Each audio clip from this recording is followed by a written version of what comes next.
aí na torcida. E hoje eu tenho aqui dois convidados muito especiais. Padre Alexander Desotti, que nós já conversamos um pouquinho no primeiro bloco, e o seu Franco. Deixa eu ver se eu consigo falar seu nome, seu Franco. Franco... Petrocco. Petrocco. Não é difícil, mas eu nunca lembro. A gente, quando lê, não lembra de fazer a sílaba forte, né? Mas vocês são muito bem-vindos. Hoje nós estamos homenageando os imigrantes italianos. E, pela sua descendência, o senhor já contou um pouco de história no primeiro bloco, e eu gostaria que o senhor falasse mais. Agora o senhor vai mostrar o documento para nós? Sobre esse reconhecimento? Nós estávamos falando, eu com o seu Franco aqui, isso, né? Às vezes tem gente que vai atrás da descendência só para ter o passaporte italiano. Mas, na verdade, vai atrás do seu reconhecimento, o passaporte é só um documento, não é? O reconhecimento que é importante para nós, né? E a Itália, nós estávamos vendo aí o chefe fazer a comida, na Itália, tudo tem uma importância, não é? A comida tem uma importância, não é? Aliás, mais ou menos um almoço italiano numa casa italiana demora de 4 a 5 horas, porque é um ritual. Exato. Não é que nem nós aqui senta, come, etc. Eu vou muito à Itália e quando eu sento lá, até a última vez que eu fui, o Guido, que é das famílias que eu conheço e visito lá, ele dizia assim: padre, vocês no Brasil sentam na frente da televisão com o celular na mão. Lá nós sentamos, ficamos a tarde inteira até o começo da noite conversando, não é? Com 2 garrafas de vinho e uma torta de pêssego em cima da mesa. Não é? Então, conversa, a gente bate papo. O italiano gosta de conversar. Eu sei disso. Acho que todo mundo percebeu isso hoje. Vocês perceberam, né, seu Franco? O italiano gosta de conversar. Exatamente. Ele não fica preocupado com outras coisas, porque é um ritual. Esse negócio do italiano falar com as mãos, isso é real. Na verdade, quando a família italiana está reunida, parece que está todo mundo brigando, né? Porque fala com a mão e fala alto. Exato. Não é? Italiano não fala baixo. Tem gente que conversa comigo e fala assim, seu Franco, padre, fica calmo, o senhor está nervoso? Não, eu estou normal. Né? É verdade, é verdade. E os gestos são típicos e faz parte da comunicação. Ajuda a entender, a expressão fica mais clara, mais evidente do que se quer falar. Dá para entender, fala muito mais a expressão do que 1000 palavras. Porque a conversa, o falar italiano, ele tem uma importância dependendo da entonação que você dá. E eu fiz lá na nossa paróquia, nós temos a Associação Italiana Trevisan nel Mundo também, e lá nós temos aula italiana, então eu fiz lá 1 ano e meio de aula italiano, e depois eu fiz mais 2 anos numa escola italiana aqui de Campinas. Nesse tempo de pandemia eu fiz online. E a professora nossa, não é, a Laura Ligabó, ela é nativa, ela é de Milão. A família dela, ela é milanesa, ela é de Milão. Ela mora no Brasil hoje, mas ela é nativa, né, italiana mesmo. E ela dizia, cada coisa que você vai dizer tem uma entonação, a importância que você dá àquilo, não é? Então, se você está fazendo uma coisa e aquilo não está correto, o italiano já vem, mas não, que? Ele já é uma entonação mais alta, não é? Então, se está errado, se está certo. Então, tudo tem uma importância para o italiano. Algumas coisas, por exemplo, você nunca chega lá na Itália, quando você vai à Itália, você entra numa cafeteria, você nunca chega e diz, buongiorno, come stai? Não, porque como você está é algo muito íntimo. Você tem que ser amigo da pessoa, você tem que conhecer ela. Nunca te vi. Eu entro e falo como você está. Só buongiorno? Só buongiorno, não é? Tanto quando você abre a porta para você entrar na cafeteria, quem está do lado do balcão, ele geralmente diz, buongiorno, só. Não vai perguntar como você está, porque isso é uma coisa muito íntima, não é? Então, a cultura é importante, não é? Então, existia até um estudo, não é, de que a pessoa que pede o reconhecimento, não só para ter um documento para você poder morar fora ou em outro país, mas que se tenha um conhecimento de cultura, não é, seu Franco? Exato, essa maneira de tratar buongiorno, assim, de você ter intimidade ou não com a pessoa é muito importante. Porque na hora de você tratar, se você diz assim, lhe dou del tu, quer dizer, você. Isso quando é muito íntimo. E a pessoa, quando começa a manter mais intimidade, fala, posso dar-te del tu? Faz até a pergunta para a pessoa, se não conhece, né? Porque quando é uma pessoa assim, diferente, desconhecida, você dá de lei. Lei é arrivato hoje, lei é andrà domani, lei prende um café. Mas assim, lei mandei um pouquinho distante, né? Quando falou, tu, meu amigo, é como se deu um abraço para ele. O lei, nós usamos muito lei de cortesia, que se fala no italiano, né? Que é um lei para a pessoa que é distante. Não é? Então, tem esses traquejos dentro da língua italiana. E quando o italiano chega no Brasil, não é? Ele muda muito isso. Não é? Ele constrói o seu mundo aqui, não é? Então, ele vem para o Brasil e, diferente do tempo da escravidão, porque na época da escravidão, o escravo não tinha um vínculo familiar.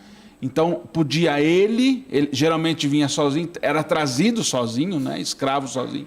O italiano não, você falou, muitos vinham com família, com filho. O italiano vem todo mundo, não é? O meu tataravô do Desotti vieram em 16, não é? Veio o pai, a mãe, os filhos.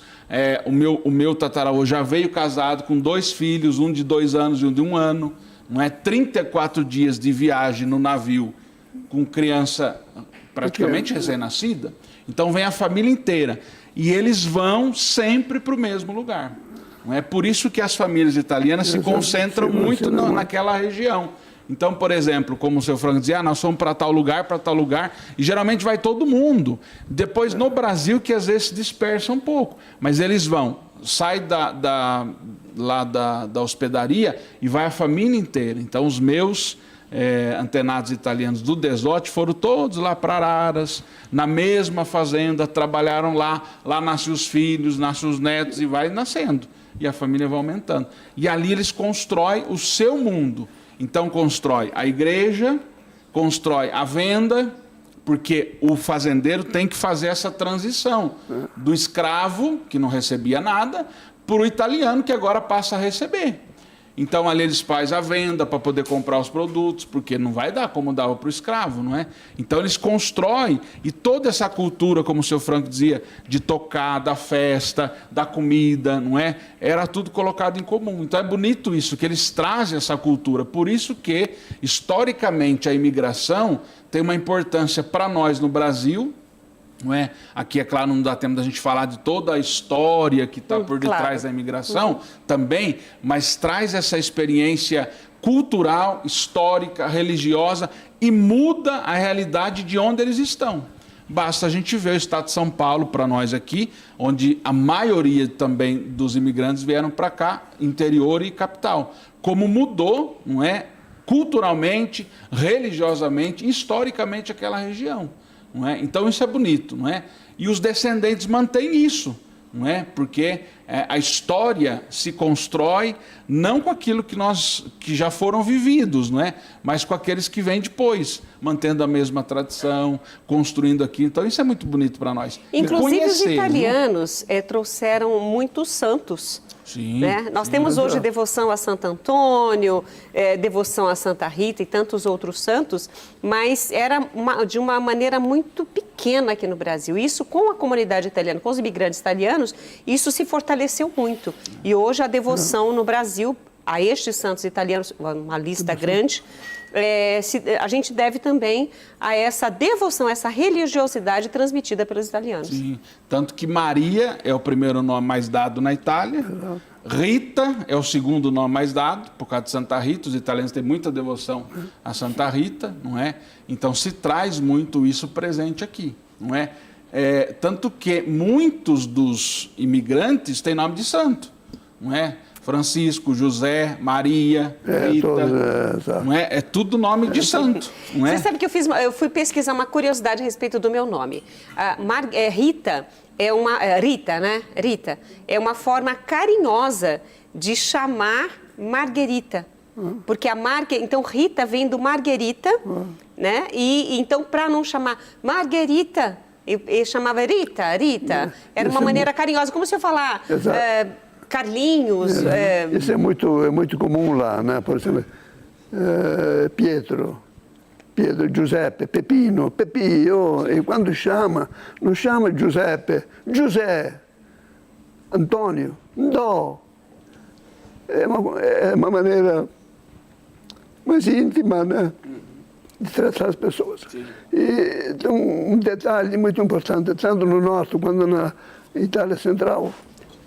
Nessas conversas se colocam muitas frases com dialeto, porque o dialeto realmente representa muito uma expressão, um sentimento muito mais eficaz do que a língua italiana em si.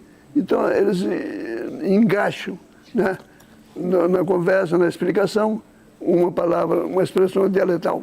É muito comum isso. Tanto que os imigrantes italianos, eles falavam dialeto italiano. Exato. Né? Os imigrantes falavam dialeto. A língua italiana ela é nova, né? O chefe dizia do país Itália, que é muito novo, de fato é a unificação. Muitos imigrantes vieram para cá na época da unificação da Itália. Havia muitas guerras, porque a Itália era dividida em muitos países, pequenos países, não é? Que hoje são as regiões da Itália. E aí a Itália estava sendo unificada, havia muita fome, muita guerra, muita briga pelos... Não é? E aí os imigrantes falavam dialeto, não italiano. O italiano, como língua, também é nova. Não é uma língua tão antiga. Com a unificação que ficou o italiano. Com a unificação, Dante Alighieri, que institui a língua italiana. Escreve uma obra Sim, no vulgare, que eles chamavam na época, que é o dialeto na cidade de Florença, da cidade de Florença. E, no fim, outros poetas também seguiram o mesmo esquema, a escrever na língua vêneta, toscana, e acabou passando para o italiano usar oficialmente, tirar o latim e passar essa língua, que modificou muito, né? Se a gente lê a Divina Comédia, tem uns termos lá que é difícil de entender, mas houve uma evolução no italiano de hoje. Mas o dialeto continua. Mesmo o espírito, a unificação foi feita em 1861. Mas quando fizeram a unificação física da Itália, aí um dos chefes da unificação disse assim, bom, nós fizemos a Itália, agora precisamos fazer o italiano. Porque cada um vinha de uma região, cada um vinha de um local, e se identificava. A Itália veio depois. E aí foi criada Tanto que hoje a maioria, você pergunta, de onde você é? Você é italiano? Sim, sou italiano. De Nápoles. Sou abruzzese. Sou vêneto. Porque ele ainda complementa, porque ainda fica no íntimo, né? No subconsciente, a região onde ele era. Seu Franco Petrocco, falei certo agora? Perfeito. Brava. Muito obrigada por sua presença aqui. Gostaríamos muito de ter mais tempo para falarmos desta cultura italiana, tão presente no nosso dia a dia, tão presente hoje na cultura do brasileiro, no dia a dia do brasileiro. Muito obrigado por sua presença.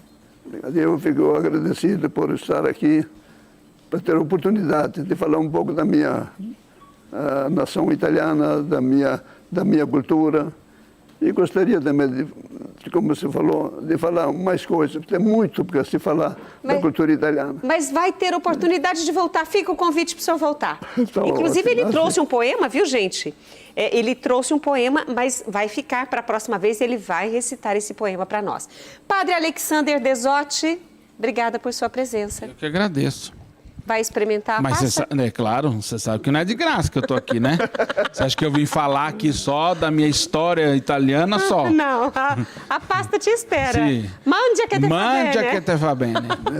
Obrigada. E olha, eu quero agradecer também, aproveito não só aos nossos convidados aqui, mas eu quero agradecer também ao grupo de danças italianas Vola Vola, né, a Academia de Danças Viva Arte, com direção geral da Lisiane de Lima e auxiliar de direção, o Júnior Orlandini. E as bailarinas, levante a mão quando eu falar o nome, porque eu não sei quem é quem. A Eduarda Fernanda, a Giovana Artuso de Moura, que é a Gi, né? A Maria Longo Busmaier Rodrigues, Mari, e a Tatiane Lopes Cardoso de Souza. Então tá aí a Duda, a Gi, a Mari e a Tati, obrigada pela presença de vocês. E elas, como nós já vimos no começo do programa, elas dançaram La Bella Polenta e agora qual vai ser? Tarantela. Eu vou deixar isso aqui e eu vou dançar do meu jeito e elas dançam do jeito certo. Obrigada, meninas, por vocês terem vindo. Obrigada.